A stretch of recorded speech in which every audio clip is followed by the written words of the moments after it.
Welcome to Magnificat.tv News, bringing you the news of the Church. Today is Wednesday, June 26, 2019. The Instrumentum Laboris of the Synod about Amazonia will take place in October. Among other issues, it will discuss the ordination of married men. Cardinal Becciu, prefect for the Congregation for the Causes of Saints, has beatified in Madrid 14 nuns who were martyred by communists. Cardinal Colombo has denounced that the Sri Lankan government had reports of attacks that were going to happen against Catholics, but did nothing.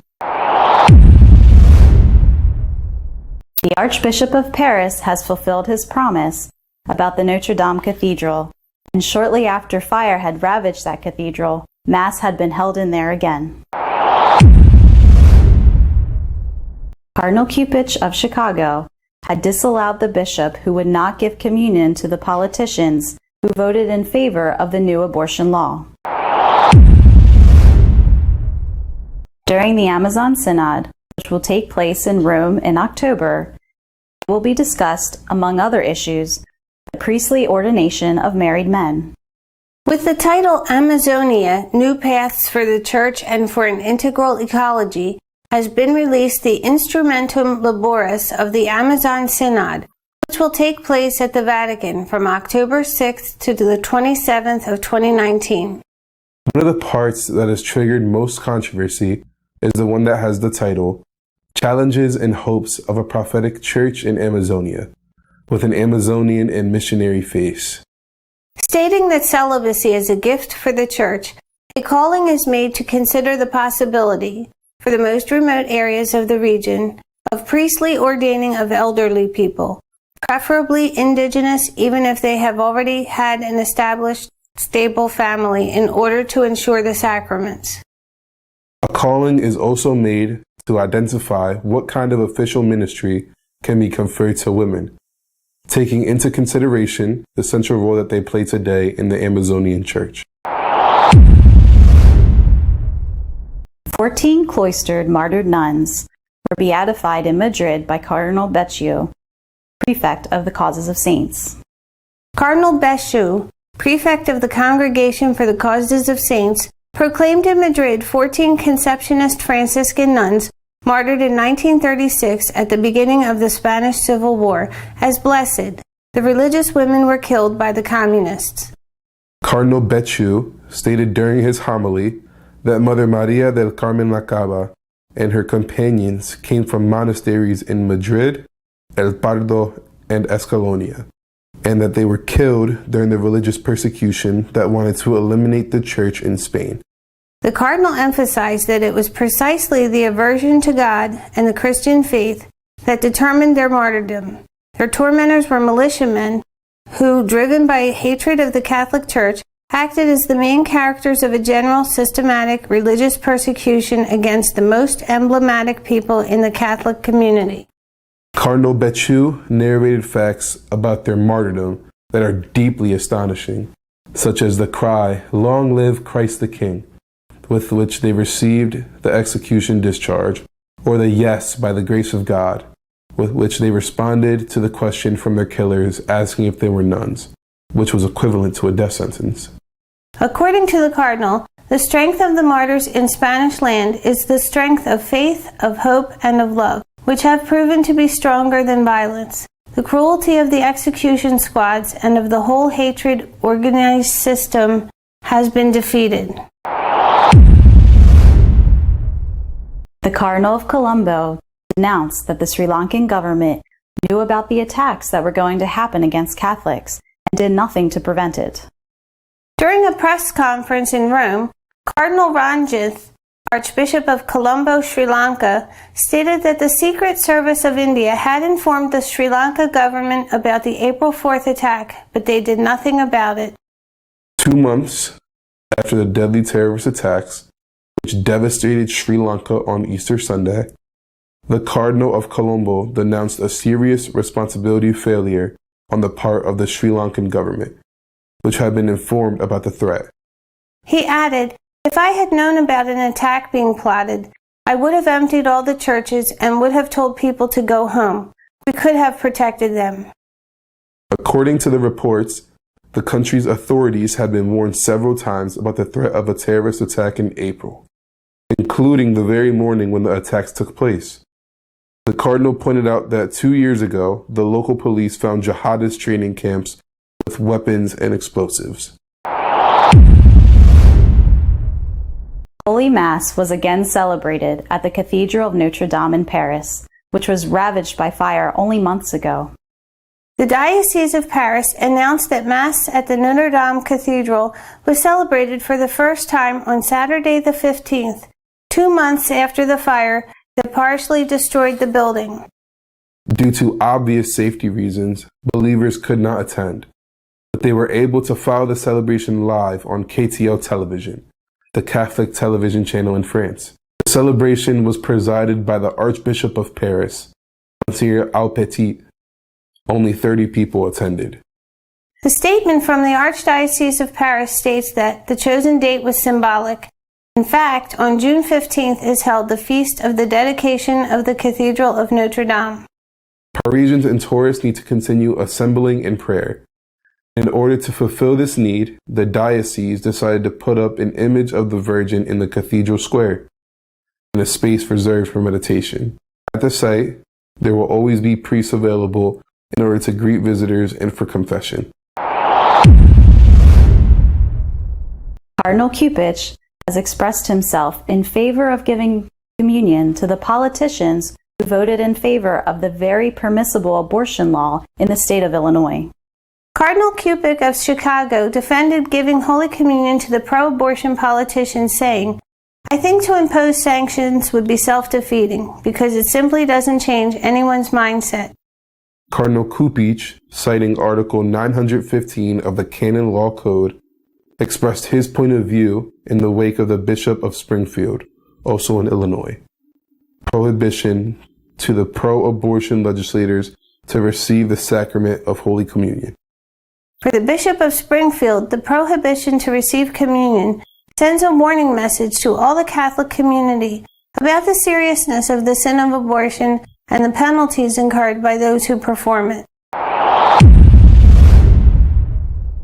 Our editorial this week will be commenting on the Instrumentum Laboris of the Amazon Synod, which will take place in October. Esta semana se ha presentado el Instrumentum Laboris del nuevo sínodo que se celebrará, si Dios quiere, en octubre, el sínodo de la Amazonía. Estamos ya acostumbrados, por desgracia, a que los Instrumentum Laboris de los últimos sínodos nos dan enormes disgustos. Yo creo que es una táctica, es decir, amagan con cosas terribles para que después, cuando no salga todo eso, la oposición diga, bueno, no ha sido tan malo como esperábamos, y así lo acepten, y acepten cosas que de otra forma quizá no hubieran aceptado. En todo caso, en este Instrumentum Laboris hay realmente cosas muy discutibles. La prensa en general se ha fijado sobre todo en el tema de la posibilidad de ordenar a hombres casados. Eso ha sido lo que ha llamado más la atención. Desde mi punto de vista, eso, que tiene su importancia, no es lo peor del Instrumentum Laboris. Se acude a la necesidad de que haya más sacerdotes que lleguen a sitios muy remotos en la Amazonía, donde, según se dice, no llega el sacerdote a celebrar la Eucaristía nada más que cada 2 o 3 años. Sin Eucaristía realmente es difícil la vida comunitaria. En otras partes de la Iglesia, por ejemplo, la Iglesia católica de rito griego o los anglicanos que han vuelto al catolicismo, se permiten el sacerdocio de los casados. Por tanto, no estaríamos ante algo que es contrario a la tradición y contrario al dogma.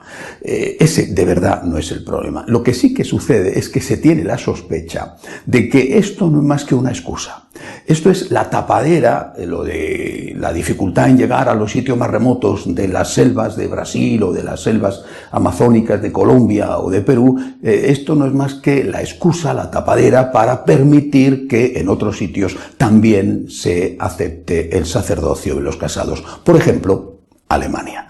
Y esto es una manipulación. Es decir, se está utilizando a los indígenas del Amazonas como excusa y como tapadera para favorecer a los ricos y aburguesados alemanes. No me refiero a que todos los alemanes sean ricos y aburguesados, sino a estos que promueven desde Alemania la nueva iglesia, como ellos la llaman. Al final, repito, es como sucedió con el aborto. Se abre un poquito la puerta, un resquicio, y después ya, una vez que está abierta, se abre de par en par. Y lo que eran casos excepcionales y muy concretos, muy delimitados a un lugar geográfico, después se exporta al conjunto de la iglesia. Ese es el temor. Pero como digo, no me parece que esto sea lo más grave, y esto es bastante serio, pero creo que lo peor es el fondo ideológico que hay en el Instrumentum Laboris. Esto me parece algo difícil de digerir por una mente medianamente ortodoxa en el sentido católico. Pero hay que explicarse, es decir, hay que ir un poquito para atrás. Cuando en 1989 cae el muro de Berlín y a partir de ahí se derrumba el imperio soviético, bueno, pues todos estos teólogos pro-marxistas de la teología de la liberación, no solo latinoamericana, pero sobre todo allí, se quedan sin cobertura. Ya no podían seguir poniendo la iglesia al servicio del marxismo como habían hecho hasta entonces, con la excusa de llegar un día a la sociedad sin clases, esa sociedad ideal, ese paraíso en la tierra.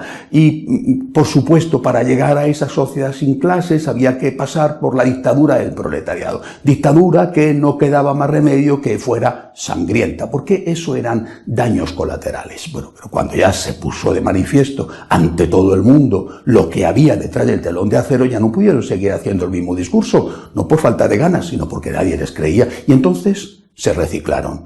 Y lo que antes era la sociedad sin clases ideal, empezó a ser el mundo indígena, como la mayor parte de los pensadores que estaban allí en Latinoamérica, pues el mundo indígena, y de una forma especial donde está menos occidentalizado, que es en la Amazonía, se convirtió en el nuevo paraíso terrenal, y de esa manera el paleolítico, ahora resulta que el paleolítico es el futuro, y que hay que volver al paleolítico, y que antes de la llegada de los malvados torturadores, exterminadores, asesinos y crueles españoles, y yo lo soy, antes de eso, América era un paraíso maravilloso, los aztecas unos angelitos, los mayas igualmente, los incas, vamos, era una cosa extraordinaria, y fue Occidente, el malvado Occidente, el que los contaminó. Y después, lógicamente, cuando ya los españoles nos fuimos de allí o nos echaron, bueno, pues llegaron los norteamericanos, que son los que están ahora triturando, manipulando, destruyendo.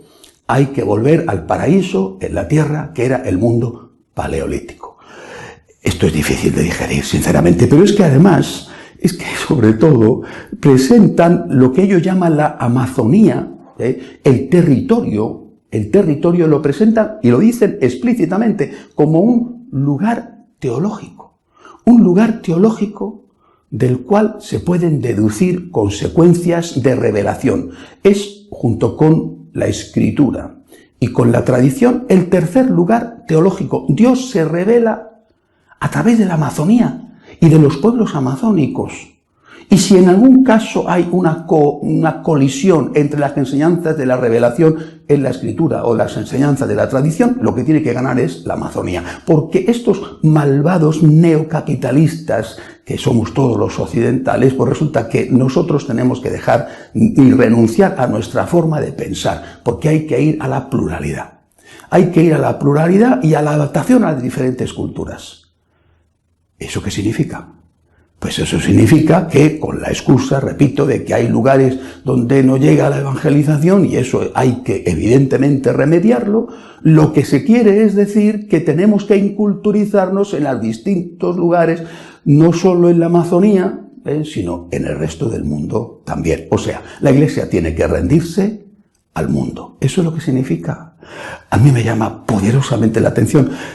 Y de verdad que hay veces en que uno tiene ganas de reír porque es ridículo y otras veces de llorar porque es muy triste. Me llama poderosamente la atención que todos estos teólogos comunistas de la teología de la liberación se hayan puesto al servicio de lo que se han puesto al servicio, que es de la iglesia más aburguesada que existe, con excepciones, que es la iglesia alemana. Una iglesia donde si no pagas el impuesto religioso, no te bautizan y ni siquiera te permiten hacer el funeral por tu papá cuando se ha muerto. Al final, el marxismo al servicio de los más ricos. Resulta, y no nos habíamos enterado, que el Amazonas desemboca en Alemania, porque todo esto no es más que el aperitivo, la preparación del sínodo de Alemania, que empezará también en octubre, donde ellos han dicho ya que en función de esa culturización en la cultura alemana, bueno, pues en función de eso van a aprobar todo lo aprobable, y si Roma no les da permiso, peor para Roma, porque ellos están dispuestos a seguir adelante, cueste lo que cueste, cisma incluido. Y que todo esto se intente justificar echando la culpa a los españoles, a los norteamericanos y manipulando a los indígenas de la Amazonía, realmente es algo ofensivo. Es algo ofensivo para la fe, es algo ofensivo para la razón también. Claro que los indígenas tienen derecho a ser evangelizados, por supuesto, y claro que hay cosas positivas en su cultura, muchísimas, y claro que tenemos todos mucho que aprender de ellos, por supuesto que sí, pero cuando San Pablo fue a España, también se encontró con una cultura que purificó de algunas cosas, y cuando San Pablo corrió por todo el Mediterráneo, en la zona del norte del Mediterráneo, se encontraba con cosas positivas que purificaba, porque había cosas que no eran positivas. Bueno, pues esto vale para hace 2000 años como para ahora mismo. Repito, hacer de un territorio un lugar teológico y todo que tenga que supeditarse a eso es imposible para la fe y es imposible incluso para la razón. El Paleolítico seguramente tenía cosas muy buenas, no me cabe duda, no lo he conocido, pero querer volver al Paleolítico y proponerlo eso como el paradigma, como el modelo a imitar, es tan absurdo que, repito, no sabe uno si reír o llorar. Hasta la semana que viene, si Dios quiere. If you wish to be up to date on what is happening in the church, please follow us online at www.catolicosonline.org. We will be following our summer schedule, so we'll see you in 2 weeks, God willing.